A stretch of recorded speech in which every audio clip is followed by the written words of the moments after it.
March 3rd, 2010. We are entering a new frontier. It is a world ruled by bloggers, but one that is slowly being overtaken by vloggers. Vlogging will never be the same because Susie has now officially left her comfort zone in order to show you how to cook quinoa. Or maybe she just wants to win a slanket. Now sit back and enjoy your journey into Susie's kitchen. I wanted to give you guys a little tour of my kitchen. It probably looks to most of you quite big. We entertain a lot. We have every weekend anywhere from 8 to 15, sometimes 20 people for a meal, sometimes 2 meals. I actually, because we keep kosher, I have 2 separate sinks, 2 separate counters. That's the dairy counter and that's the meat counter. Things that are neither dairy nor meat, you can do on either, depending what you want to do. And my project today is teach you guys how to make really, really good quinoa that has sweet potatoes, broccoli, carrots in it. And here are some of the ingredients. Okay, the first thing that we've got to do is we've got to dice an onion, and then we've got to peel a sweet potato, and then we shall continue after that. If I'm not crying, really crying. I've got this little handy little thing in my sink to collect all my garbage while I cook, because I make piles and piles of garbage while I cook. Here's the onion, we're washing it off, and now we're going to dice it.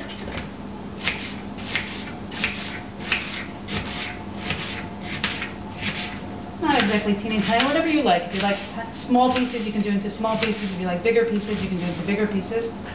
Whatever you like. I'm just lazy, so they're not very small. Otherwise, you probably would be smaller. Okay, so that's diced. We're going to put that on the side. In the meantime, I'm going to peel the sweet potato. I actually use one normally that's a little bit bigger than this, but this is what I had left today, so this is what I'm using.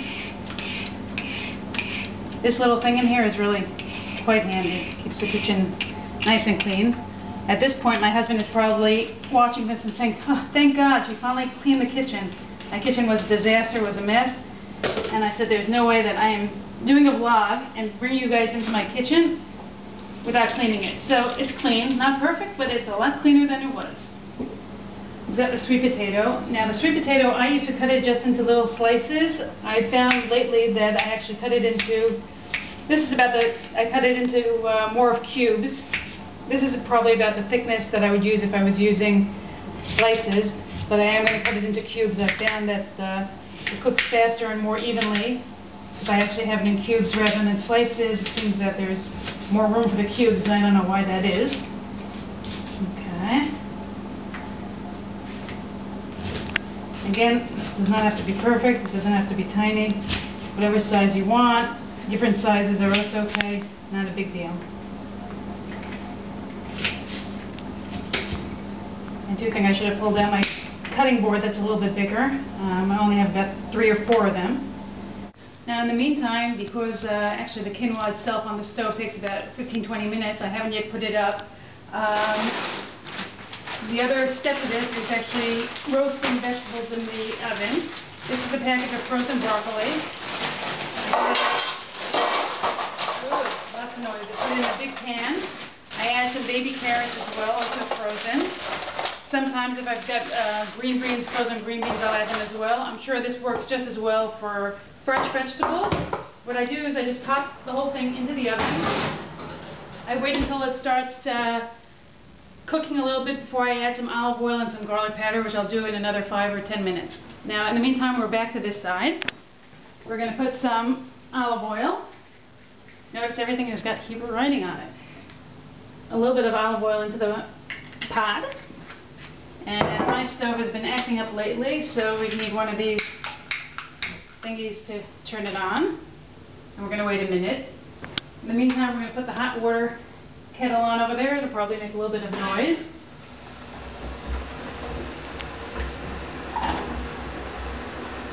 Onions go into the pot.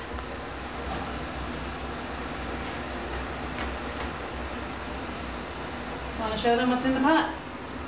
There we go.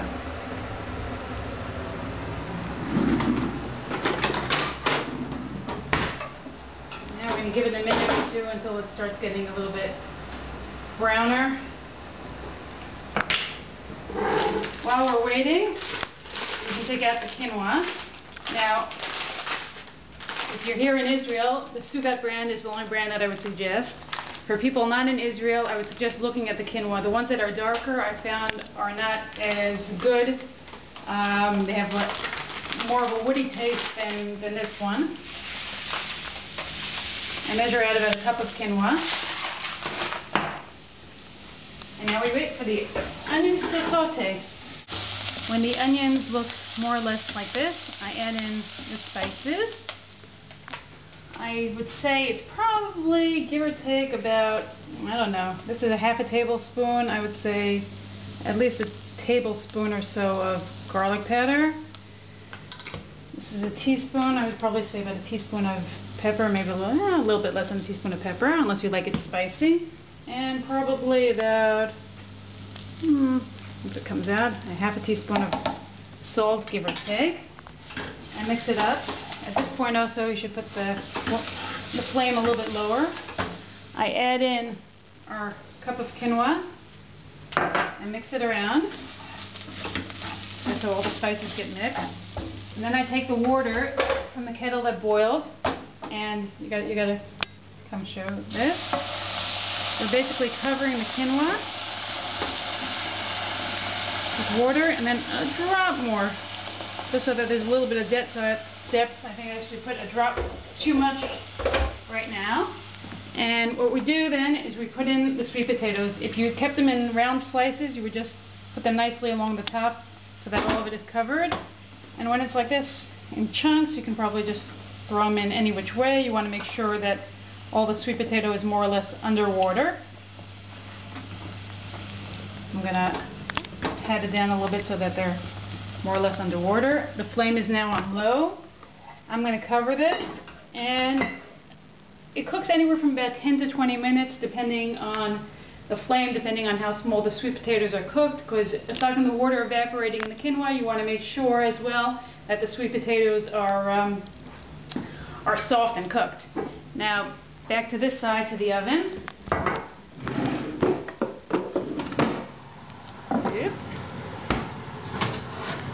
Okay, it's a little bit defrosted already, so I'll just slather this with some more garlic powder. I think I go through a container of garlic powder a week. No, maybe I'm exaggerating, every 2 weeks.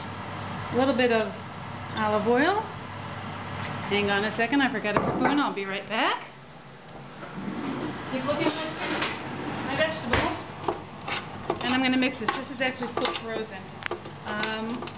You can either have the vegetables eventually a little bit blackish and really roasted, or you can just have them cooked, whatever you prefer.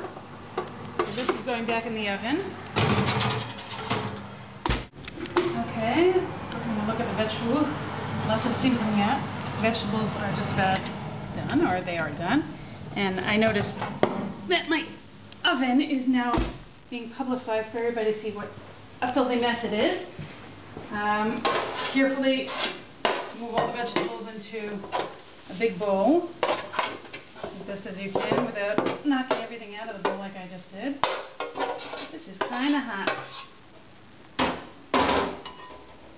Okay, and then we take the quinoa, sorry, I keep calling it quinoa again. The quinoa is pulled off a little bit. And we just mix it all together.